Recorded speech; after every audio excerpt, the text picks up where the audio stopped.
pwedeng tingnan dito ng Smart Omega, yung mga heroes na tinitira ng Aurora para kay Rene J. And what if on the XP lane matchup, matesting din dito yung possibilities of Arlot coming into the play. And I think that, I was actually expecting that for Aurora, but you know what? Good of Omega to pick that up. I mean, it's a deny pick, if I should say, kasi it would fit well with the lineup that Aurora has here, and you're stealing it from Edward, one of the best Arlot users that we have here in the league. Mapupunta ngayon yan sa Smart Omega. Now, if you are the side of Aurora, you still have 2 picks available. I think it's still missing somewhat of a roamer, or depende kung saan pupunta yung Edith in this situation. Dig. I think Edward Edith, the Stigril. Will instruct. Siya ba yan? There goes the Stigril. There it is. Bruno or Claude? They're gonna have to pick one of those.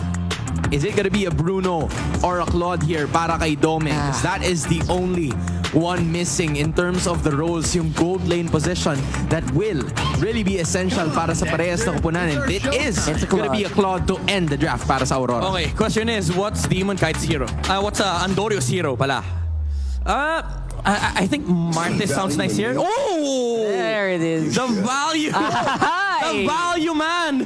Value man. We haven't seen Fredrin in a while. Dito sa season 14, I don't think we've seen a Fredrin for that long. I'm not entirely sure, pero Rockhart, lineups for both of these teams, right? I really like the lineup, and we actually talked about this yesterday, right? The value of the Fredrin is still there. Teams just really have to pick it up. Kailangan lang nila maging willing na gamitin yung hero na to, and I feel like it can serve wonders, disrupt the front lines, and again, hold bushes on his own. That is going to be the essential part of this trade. Ang concern lang natin dito is ang daming crowd control coming out from the side of Aurora. Yan yung isa sa mga nakaka-bad trip kapag ikaw ay nag-spread rin. Yeah. But the thing is, it's also hard for Aurora to fully commit against Omega's lineup. Knowing na meron silang Zas dito, it's very hard to enter the actual zone or the barangay of Smart Omega. I mean, it is going to be difficult for both of these teams para mag-initiate. Pero para kay Rene J at kay Chakno, unahan lang sila. Ito na yung laban ng set na hinihintay nila weeks ago. And I guess we are about to figure it out in terms of matchups na hinihintay natin. And another major thing that you have to take note of is Domeng versus Jome. The Moskov versus the Claude. Yeah, I mean, generally, Moscovs do win out that lane. Pero kapag umabot na ng late game, medyo nagbabago yung itsura nung game na yan. Kasi parehas sila may split push capability. But it's just that, again, kapag yung terms ay napunta sa Claude, napaka-superior talaga ng team fight because of the Blazing Duet. And I hope Aurora is ready for the chaos. You know that Smart Omega is gonna bring it. So just weather the storm. Hope for the late game. Yeah, honestly, kung sisilipin din kasi natin, there are some of those picks na pinili ni Coach Lembot and na Coach Snap for almost the entirety of the 2 weeks, right? We've seen what? A Hanzo. We've seen other heroes that don't usually get picked, pero ngayon they're gonna be installing another one into the barangay. They're gonna be relocating another hero to the barangay, and that is gonna be a Fredrin na hindi madalas na pick up. Yeah, usually people don't really pick Fredrin into Nolan kasi napakabilis mag-farm ng Nolan. Pero the thing about this game is that Andorio has a lot of help with the Jawhead leashes. Nakita natin even from Blacklist International in the previous series na yung double leash tactic ay full nga, diba? Kaya pili ko magiging magandang start ni Andorio. It's about time. It's Smart Omega versus Aurora. Casters, it's go time. First game of the last series on its way. Once again, I mean, joined with me is Naisu. And Naisu, so far we've seen another different pick from Andoryu. This time, it's the Fredrin. Yeah, this is a little bit of a throwback for a while now. I know if you've been watching competitive MLBB esports around the globe, he pops up once in a while, but not like back in the day when it was, I don't know, 90-something% contention rate. And so I'm wondering, how is this going to work, especially against a Nolan on Demon Kite? Very contrasting junglers right now, and we know there's a stigma when it comes to the Fredrin. They said that it's value for value, but at the same time, you know it's going to be an objective game for Omega, despite having the Jawhead onto Chakno. What do you think? Will this playstyle affect the barangay, especially how they've been doing with their aggressive playstyles? You know, the barangay, I think at this point, you can just chalk it up as they have had a hell of a couple weeks already. And we'll see if they can replicate it. Here we go, already in the mid lane, the toss up over. Chak Mamba already going to be taken out. They get the flicker out too. And Dory with a Fraser's Wrath, but it looks like like Demon Kite won't clean up the kill. So hey, off to a great start for RORA here. That was a good play coming in from the captain Renegade, as well as the follow-up from Edward. So far so good for Aurora, really wanting to bounce back after a devastating loss once again from FCAP. But again, we have to go back to the point of the panel. When it comes to the late game, these two gold laners, Jome and Doming, will be the stars of the matchup. Their split capabilities are there. Yep. So what do you think? When it comes to the late game, who are you leaning towards more? That's a tough question, man. Late game, I think, you know, oh, hold on, Final Slash? Are we going to be used? We don't have time to talk about it, because now the payback on Renegade is going to be taken through. Tossed up on Demon Kite. Right now, they have no room to breathe here. And Adoryu this whole time just going to go ahead and work on the turtle. You asked me about the late game. I don't know, man. With that kind of play, Omega looks like they want to end it early. I feel like we won't experience any late games tonight. A while ago, we've seen 12 minutes and 14-minute series, and with the current pace, wow. So far, so good for Omega. They were able to come back right after the setups coming in from Chaknu. And we've seen this. The Jawhead has been a crucial part to any team's lineup. And so far, at this point, I think whether Chaknu throws Renegade or even Yue, or even Edward rather, it's already good value. Yeah, that's kind of like the choice here. Hang on, it's like, who do you want to go for? Because you can have your picking. And that's the power of Chaknu on this Jawhead. The same can be said, though, if you're looking at the fact that Renegade, we've seen Tigreal perform so well over the course of just the meta that we're in. And I think even for Yue is kind of like in a situation where what ultimate do I want to take? Chaknu, I guess, chooses Renegade, and I guess he's going to go and sacrifice himself too, thinking that, hey, they're going to go and pick up the kill, but no, it doesn't happen. Demon Kite might struggle a little bit, though. He's going to get pushed out, bullied out here. Implosion's going to be used. Demon Kite goes back for it. Who gets the purple? Renegade has to flicker out. Demon Kite doesn't grab it, but Yue tries to help him out. Wow! That Dominator's descent is so tough to deal with, and Omega gets out fine. Look at Omega treating the purple buff of Demon Kite like a lord. Chaknu again with a crucial sacrifice just to make sure that Demon Kite doesn't get his early game power spike with the Nolan. Because looking at the lineup of Omega, there's Moskov, there's even Jawhead as well as Arlott. They can easily get bursted down by this Nolan from Demon Kite. Yeah, that's why, you know, going back to it, it's like when you always talk about the jungle matchup, you got to see how the pacing is for both of them, because they are on a different spectrum. You know, the Fredrin, more towards that utility, that meta that we were in for, what, a year and like a half or so? Like quite a while. It felt like a long time, and now... I think you should extend it, because... Maybe 2 years? Yeah, Fredrin's got picked up again. Yeah, he's still there, and now, once again, fight for this turtle. Look at that Final Slash going to be used, and there's the follow-through. Renegade's going to find one on the implosion, pushing him back a little bit further, but Omega controlling the turtle. I don't think they can do anything. Toss-up again, and that looks like another one for the Jack Mamba, the Cap Mamba, as they like to say it right now. Captain showing his versatility, showing his improvements and development this time, not just during interviews, but during gameplays as well. He's really calculated with how he uses the ejector. I mean, it's scary to throw a Tigreal or even a Minotaur, because again, the counter set potential is there. Yeah. But Chaknu doesn't mind. He doesn't care. He doesn't care whether he's sacrificing him or not. He's playing like a captain here, and now putting the pressure on the purple buff. Unstoppable Force gets the flicker out from Domeng, but they're going to get punished as Endoru will go down. So once again, Omega putting the pressure on the enemy side of the jungle. They get punished.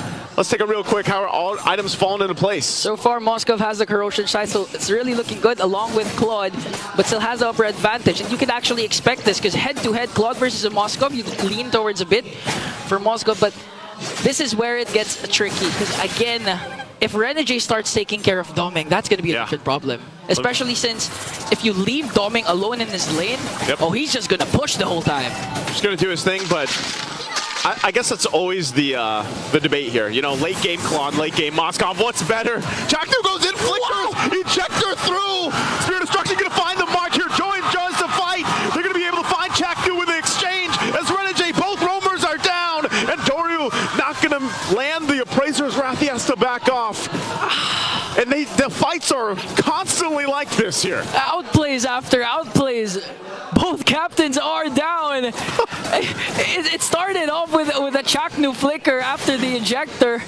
And then Renergy with an implosion play on to 3. This is probably the most close story building I feel like today that we've seen. I mean, it is only the second match, but we talked about the two captains, the roamers. Look at them. They both died 3 times. They're both trying to force these sets and these exchanges up, and it's great. I'm lost for words with how these two players are playing, the shot callers, the captains of their respective teams. But the last turtle up again. Chaknu once again. Spirit Destruction gonna just fly on by the mid side, and they force it once again. Turtle's gonna be secured by Aurora. A huge setup again as Chaknu's gonna be able to fall. But look at the turn of tides based off the implosion from Renergy.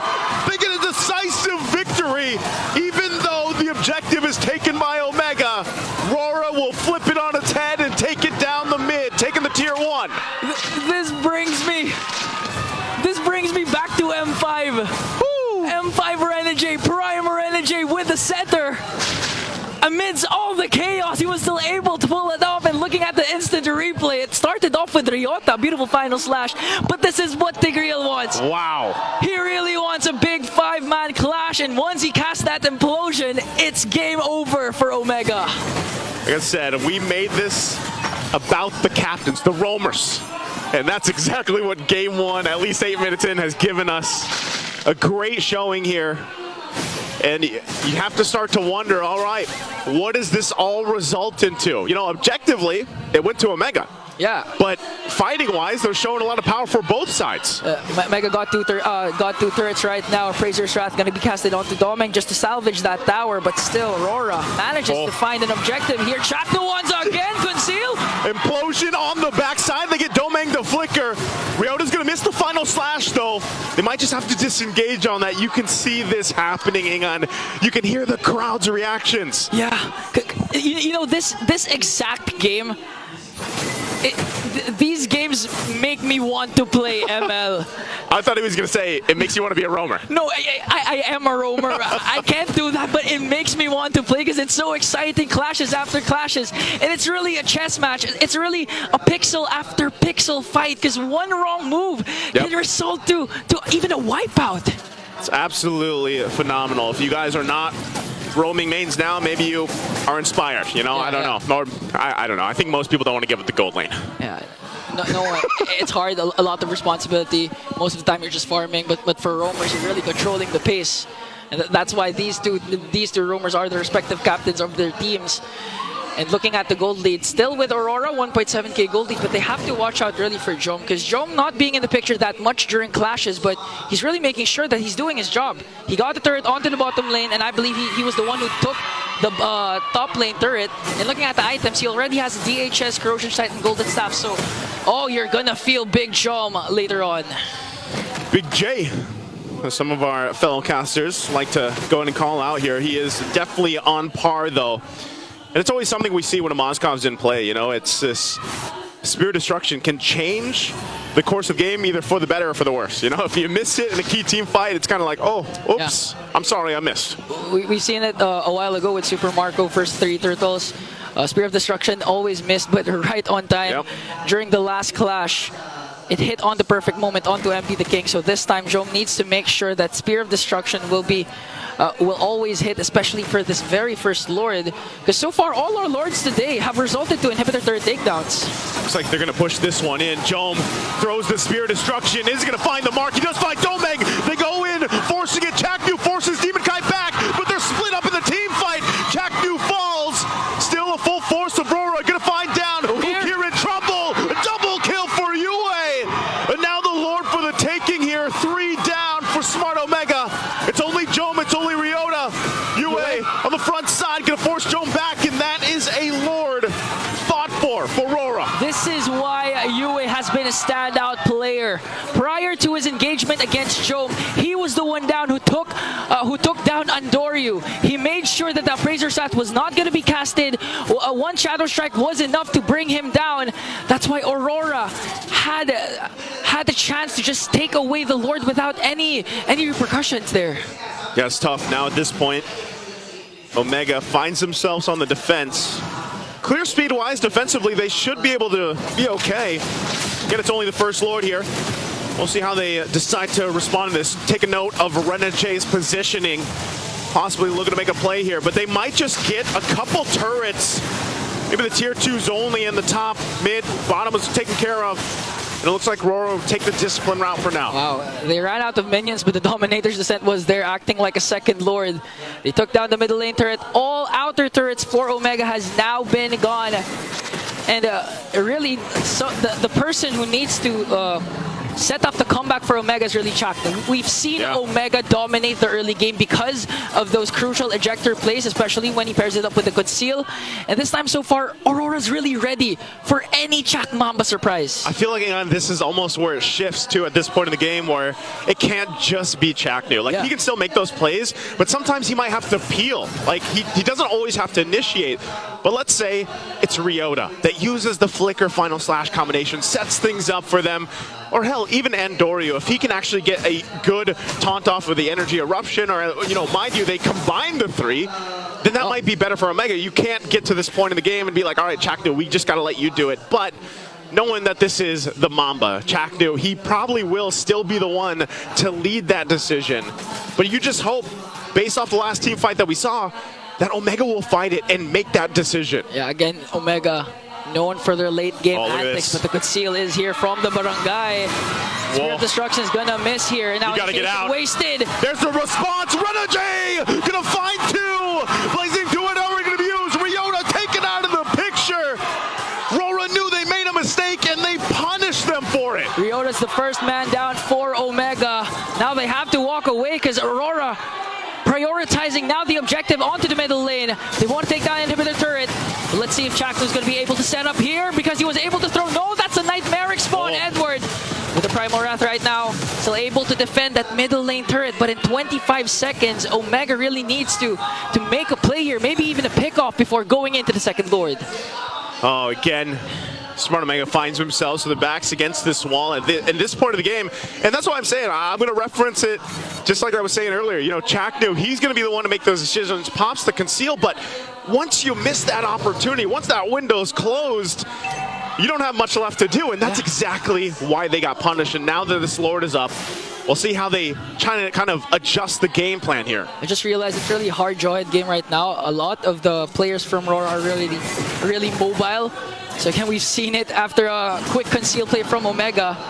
It wasn't successful initiation. They were able to turn things around, but this time we have to watch out for Renegé, because Renegé is so far. Wait, Edward tosses up in the onward. Ryota, what happened?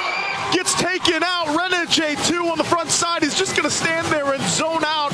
Smart Omega, can Andorio get there in time? They pop the Dominator's Descent. Blazing Foot's already going to be used too. They're going to fight it out here under the Lord as well. Jones taken out of the picture, has nowhere to go. UA will go down by RORA, but the objective secured for Edward. And Aurora will now get ready to siege into the base of Smart Omega. That was a crucial play, because I thought Jom was just supposed to go for the split push instead. Yeah. Because Aurora was preoccupied with the Lord, but instead when the Spear of Destruction hit, he casted it because they saw Doming was using the Blazing Duet with half HP. So it was an opportunity for Omega to turn things around, but Yue and Demon Kite was always prepared for that potential Moskov Spear of Destruction. Man, this gap between the jungle is insane economically. You know, 5,000 gold behind. I know Andorio did better in the early game, but at this point it's kind of struggling against this lineup. Okay. Now they've got to defend.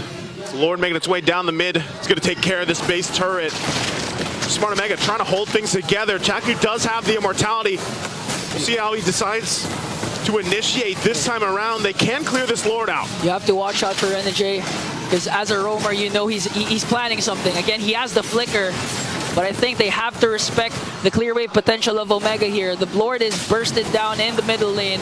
They're able to take down inhibitor turret, but I feel like Aurora knows this is endable.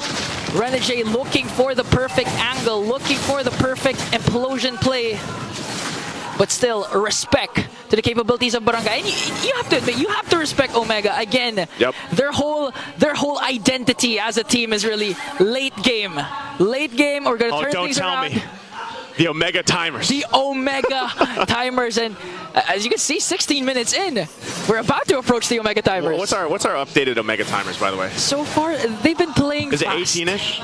I think 18. But so far, they've been playing fast. But look at this, Edward with a catch. Edward gonna jump in again, pops the winner's crown. Rena J on the backside. Who's he looking for? Goes in, a huge implosion from Rena J. That's the perfect setup, and they completely handle Smart Omega off the back of the captain, and Demon Kite gets a maniac. What an amazing set! And a wipeout for Aurora MLBB. Minions in the middle lane, catching Omega by surprise. And with the minions after that, they'll go ahead and shine a bright through game number 1. A stellar performance from the whole squad of Aurora. Wow, did you see the last play coming in, plus the blazing duet from Doming?